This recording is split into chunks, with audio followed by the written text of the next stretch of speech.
Good afternoon, everyone, and welcome to the COVID-19 update for Thursday, November 5th.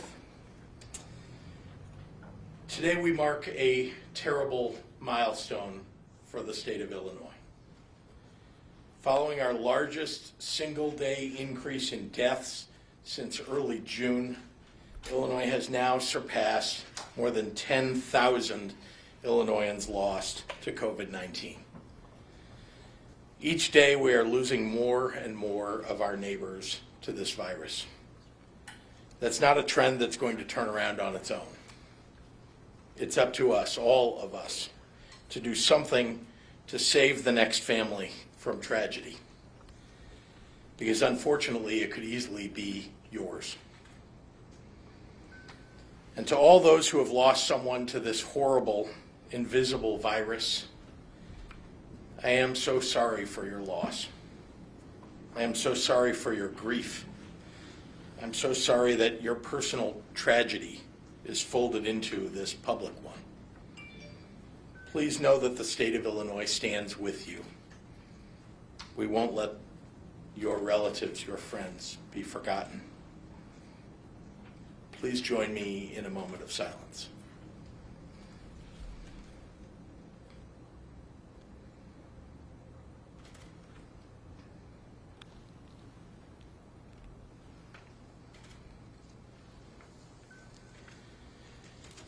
To all Illinoisans, I cannot stress enough the severity of our situation. IDPH is looking at proposing further regional and statewide restrictions because the rise in cases and hospitalizations is unsustainable. But I cannot stress how important your individual actions are right now. What you do, what we all do, will determine how much worse the coming weeks will look. We are seeing record numbers of new COVID-19 cases across the state.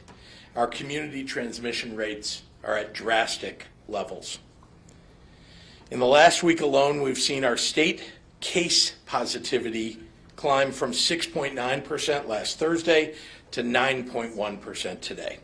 And our test positivity, which we use for mitigation decisions, similarly climbed from an average of 8.2 then to 10.5% now. In 1 week. Yeah. 1 week. That's on top of massive growth since the beginning of October. We've seen our case positivity rate in the state nearly triple. As has been the case for weeks now, this comes as Illinois sets new records in testing. Today we reported our 8 millionth test, and we're now averaging more than 82,000 tests per day. That's good news, and we're continuing to build on that. But at this point, the rate of growth in our positivity is far outpacing our growth in testing. In other words, the more we test, the more we're finding people infected with the virus. That's awful news. Offsetting that is that we're finding infected individuals earlier, both because people are getting tested when they're contact traced or when they're, exposed to someone who is sick. Both of those things, really. Don't wait until you develop any symptoms. The earlier that you test, the more likely you can limit the spread of the virus to your family, to your friends, or your coworkers. Across the state, our regional test positivity rates continue to reach new heights. Today, the region with the lowest average in the state is at 10.0%. That's Region 6, East Central Illinois. Region 1, the Northwest region, is at an alarming 15.8%. With Region 7, Will and Kankakee counties now following closely behind at 13.4%. Last Thursday, we saw a rolling average of 2,700 COVID-19 patients in our hospitals statewide.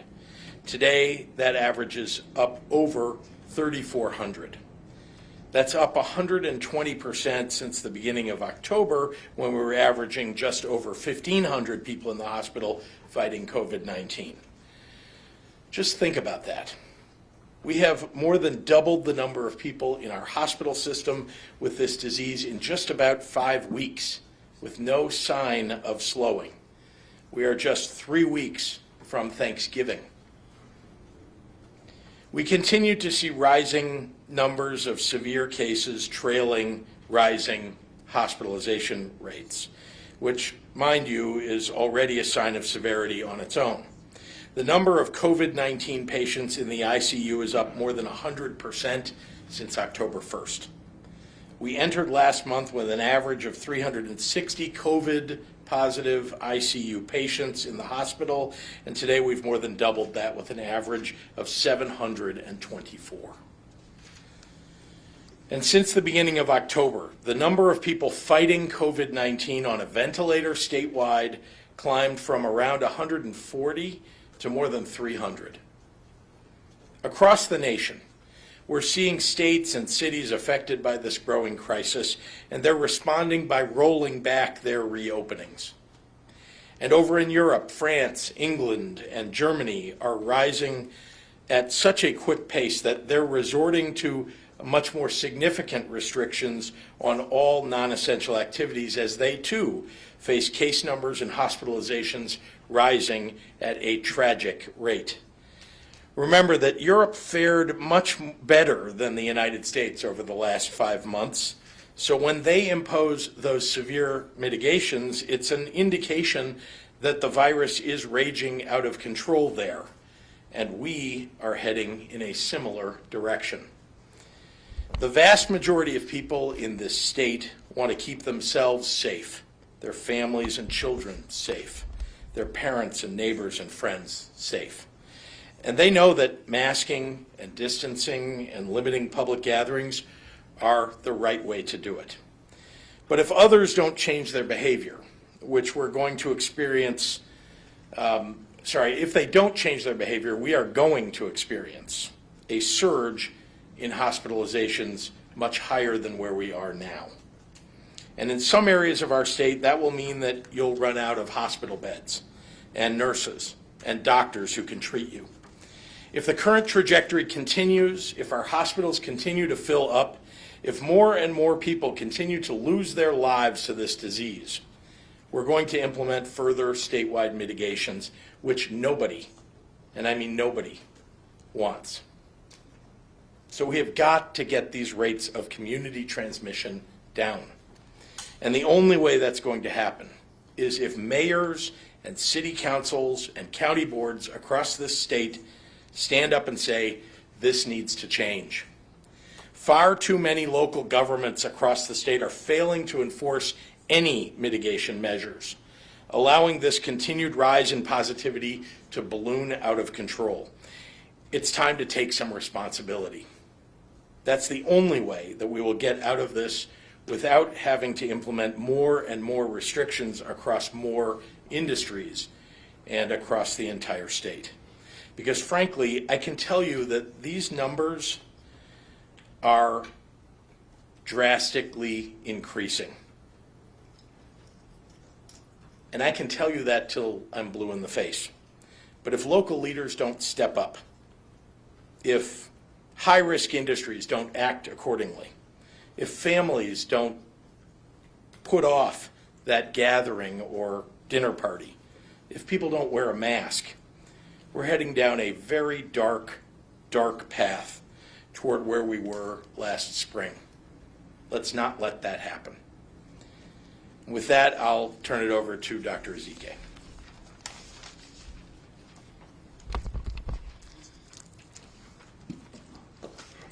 Thank you, Governor, and good afternoon. Just following up after what the Governor has shared, both in his words, graphically, the message is the same. And to follow on that, I need to talk about the upcoming holiday season, traveling to see family and friends. We just really need to think about this. Let's be clear, travel will increase your chances of contracting and spreading COVID-19, as will going to a crowded event, as will having multiple people in your home for Thanksgiving. So in terms of travel, we do recommend avoiding travel to areas of higher risk, but as you are seeing, that is almost everywhere. That includes essentially every county here in Illinois, that includes almost every state in the United States, and many countries around the world.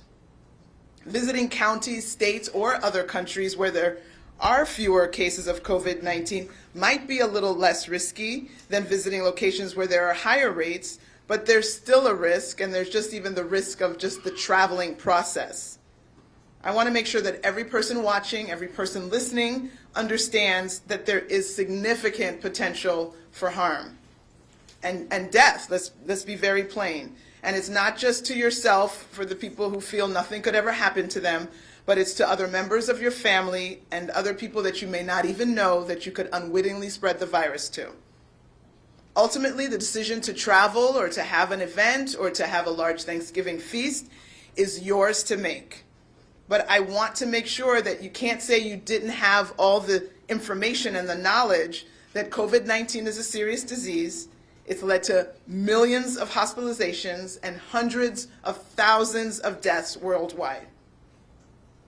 I realize that some people may still choose to travel. Maybe you need to travel. Sometimes you'll have to travel. And in those instances, we are trying to provide guidance to help accomplish this in as safe a manner as is possible, knowing that we could never fully mitigate all the risk. So consider how you're going to travel or your mode of transportation.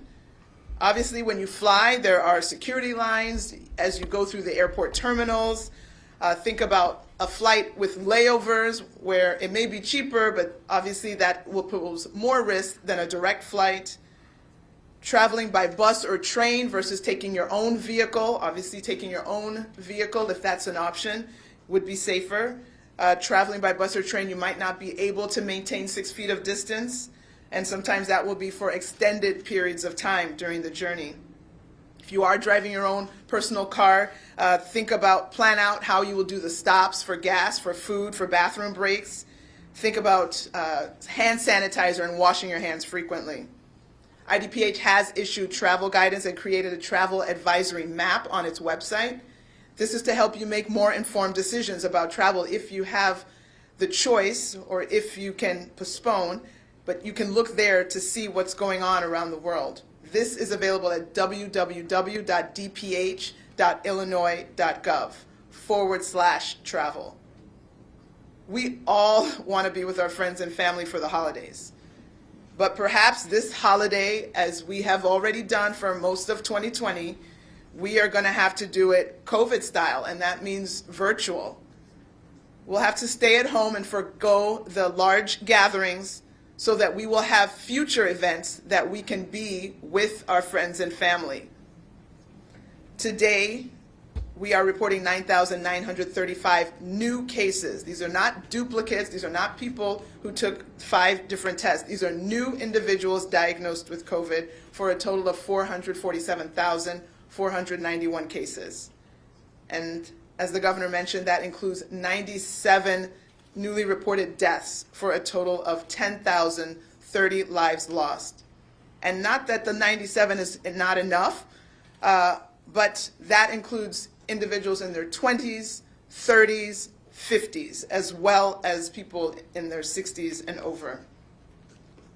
3,891 people were reported to be in the hospital overnight with COVID-19, and of those, 772 patients were in the ICU, and 343 patients were on ventilators.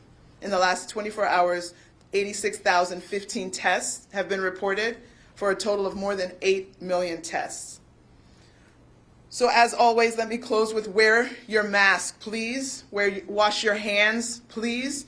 Watch your distance to other people. And if you haven't already, get your flu shot. We are really at the point where we are concerned that whether you have the flu, whether you have COVID, whether you have chest pain, whether you have stroke-like symptoms, we are worried that there won't be a bed enough for everyone. So let's make some decisions now to decrease from the nearly 10,000 cases today. We can do something about the future number of cases that are identified. Thank you. Buenas tardes. Sé que todos están pensando en los días festivos y ir de viaje para ver a familiares y amigos. Quiero ser muy clara. Viajando aumenta sus posibilidades de contraer y propagar COVID-19. Recomendamos evitar viajar a áreas de mayor riesgo, que en este momento incluyen casi todos los condados de Illinois, casi todos los estados de los Estados Unidos y casi todos los países del mundo. Solo quiero asegurarme de que cada persona comprende el riesgo y el potencial de daño.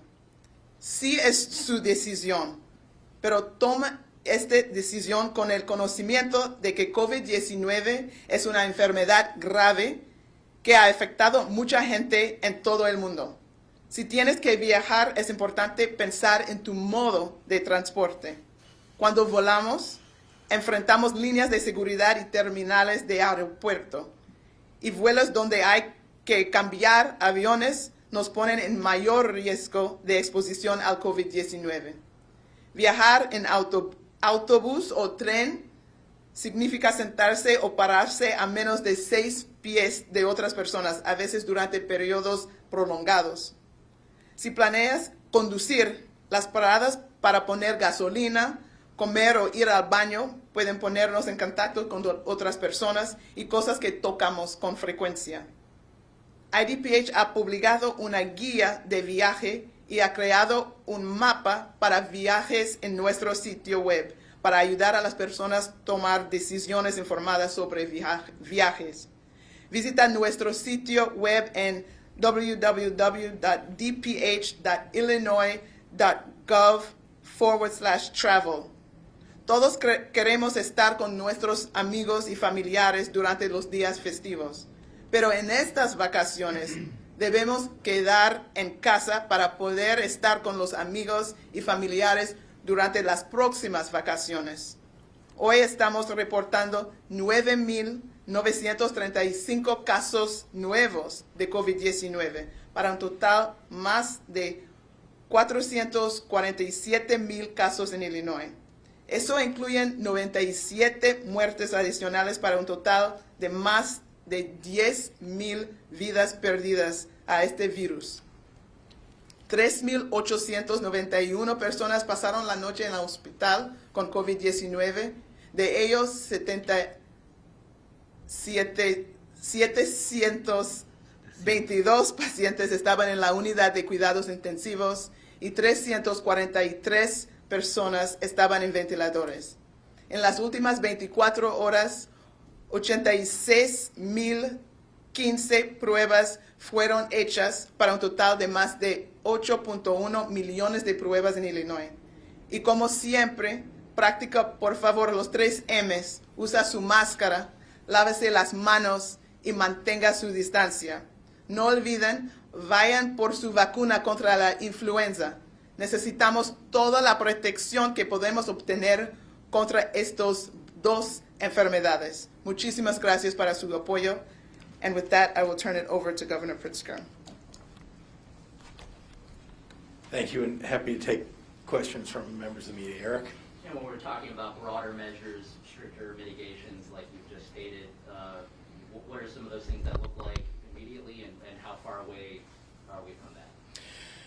Well, as I say, if the numbers keep going in the wrong direction, we will need to impose further mitigations. I think we all remember what phase 3 looked like or phase 2 looked like. Those are all things that are under consideration. Remember that it's the exposure that people have to one another, the way they expose themselves, in other words, wearing a mask or not wearing a mask, whether they have distance from one another. Those are all the things that affect whether the virus is going to be spread, whether you're indoors in greater numbers than you should be, and so on. And so all of the things that we looked at and did over the last 6 months are things that are under consideration for what those new mitigations might look like. But let's just be clear, you can go look at all of the mitigations that we had in previous phases of Restore Illinois, or in the mitigations that are in the resurgence mitigation list, Tier 1, Tier 2, Tier 3, which have been on the table on a regional basis. All of those are frankly, potential mitigations that we would put in place statewide. I had a question from my colleague, John Garcia. You talked about enforcement, local enforcement. Yes. There's a report out of McHenry County, 90% of businesses, even if that number seems high, it's significant. Even if that number were lower, 90% of businesses not complying with the indoor dining ban. Even if local law enforcement was really trying to enforce this, I mean, when you have that many people believe me, when one of them gets a citation, others hear about it. When 5 of them get a citation, all of them hear about it. They know that if there was enforcement, if there were actual consequences for their actions at the local level, and they're supposed to enforce state laws, state regulations, state laws, that is their job. And when they don't enforce them, people die. Yes, sir. Yesterday, Dr. Ezike said that we should be testing ourselves more and more, perhaps even if we don't show symptoms. Do we have the capacities to sustain that kind of testing? We've been building that precisely for that purpose. We want people, in fact, it was part of my remarks today, just to remind you that even when you're not feeling symptoms, if you feel like you've been exposed to people or in an environment in which you could have contracted COVID-19 and you're not feeling symptoms, go get tested. And that's one of the reasons, frankly, that I think our state has been, over the last number of months, better off than many others, is that we have so many tests available for people to get. We want people to do it. We want people, even when you're not feeling symptoms. Look, early on here, you remember that we had to tell people, please don't get a test until you have symptoms, because there just weren't enough tests, right? That was very early in the pandemic. Now we're literally the 3rd largest testing state in the country. That doesn't mean that everybody can go every day and get a test and we'd be fine. But, at 80-some thousand tests per day, and you've seen we've steadily increased that from 60+ thousand, 70,000, 80,000. We're heading toward 90, 100,000. It won't be enough until we can start to get the virus under control for everybody to get a test all the time. But as I say, if you feel like you've been in a place where you may have come in contact with somebody who has COVID-19, go get tested. And yes, we have the capability to do that. Yes. I have an off-topic question. Is that okay? Sure, of course. Unless anybody else. Yeah. All right. This has to do with unemployment. Today, the new numbers from last week came out, and there were more than 73,000 new unemployment claims filed in Illinois, which was a 38% increase from the week before. Not all that surprisingly, considering the new mitigation efforts. And considering the situation of the national economy too, because we've seen this happen in other states too. Yeah.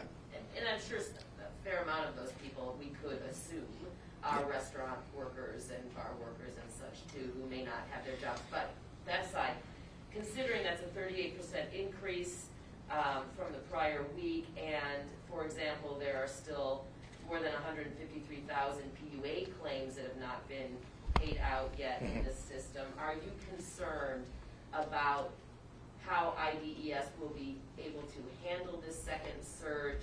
And could you elaborate on anything new that's being done to potentially prepare for another round? Sure. Well, let me be clear. IDS is in a much better position today than it has been at any time during this pandemic. Many upgrades have been implemented. We have a new leader at IDES. She's doing a terrific job. We've brought in technology to help us with processing to make sure that we're answering, calling back people much faster. Obviously, any increase in unemployment claims is tragic for the people who have to endure that, and it makes it more difficult to catch up and make sure that we're responding to people very quickly. But people are getting called back, and they are getting their unemployment claims met. more is worse for our state. More is worse for our state. There's no doubt about it. I also want to be clear that you talked about the PUA system. That system is rife with fraud all over the country because the federal government set it up wrong.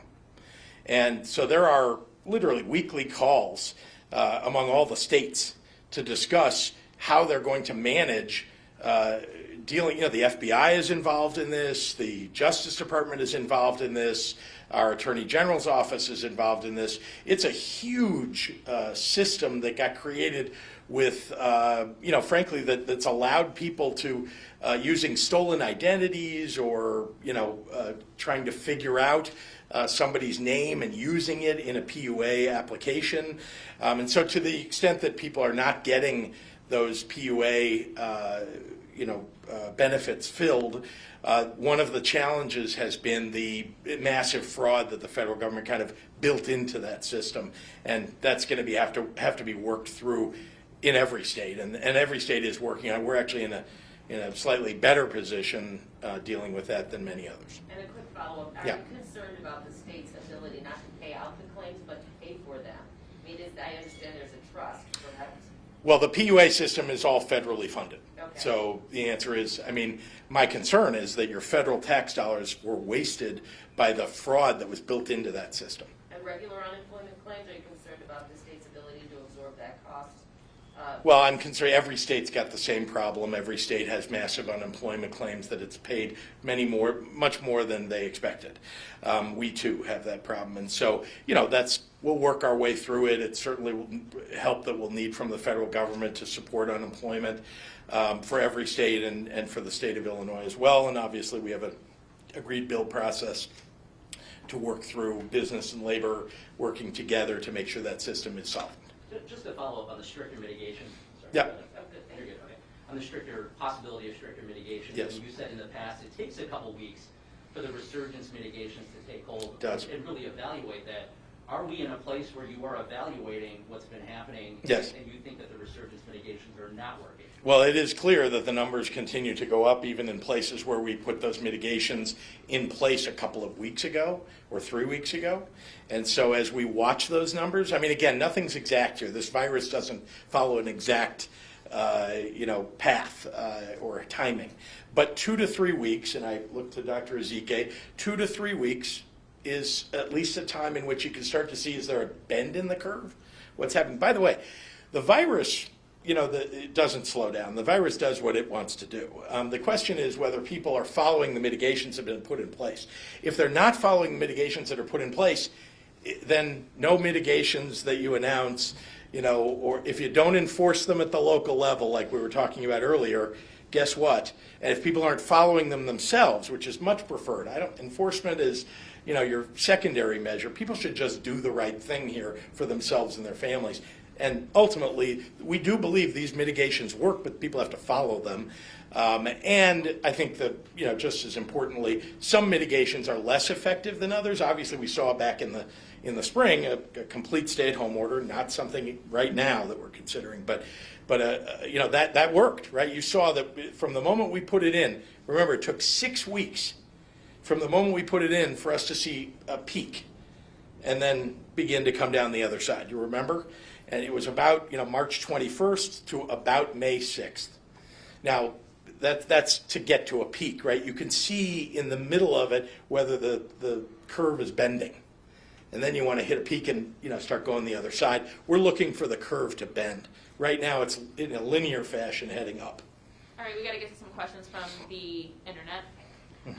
John O'Connor is asking, Wednesday you said you ran for governor to handle the budget responsibly because revenue never matched expenditures. Then you signed a budget with a $5 billion gap, hoping for federal aid that hasn't come.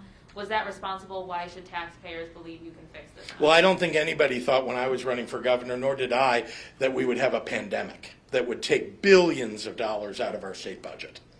And I did balance the budget for 2020. I balanced that FY 2020 budget, and we were running ahead on that budget. We actually had a surplus running under the budget that I got passed. But along came a pandemic, and that'll put a multi-billion-dollar hole in anybody's budget. This is from Rich Miller at Capital Facts. I'm hearing increasing anecdotal reports of long lines at testing stations. Representative Deb Conroy related a story today. Is there any evidence that this is a widespread problem, or is it confined to certain areas, and what's being done about it? I would say whenever we discover that there are long lines, untenably long lines, obviously if people have to wait a little bit, that's not bad. If they have to wait hours, that's bad. Whenever we hear about those, we start to increase testing capability in that area. Sometimes we move mobile assets into the area. Sometimes we go to the hospitals or other medical providers and ask them to start or expand implementing them.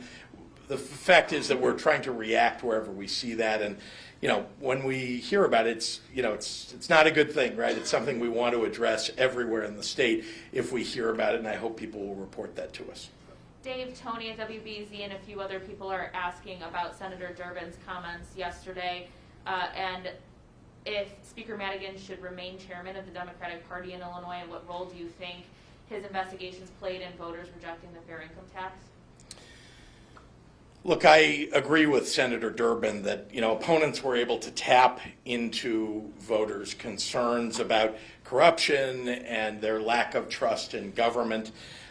There are real challenges there, and that I have proposed significant ethics reforms that I know that the legislature needs to take up.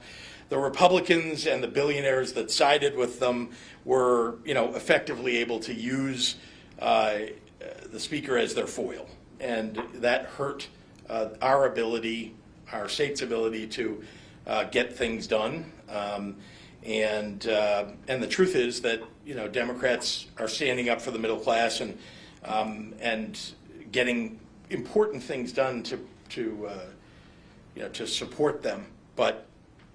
It is clear that Senator Durbin is expressing something that I think is accurate. Does the state still intend to borrow money from the Fed's MLF program, and if so, how much and when? It's a good question.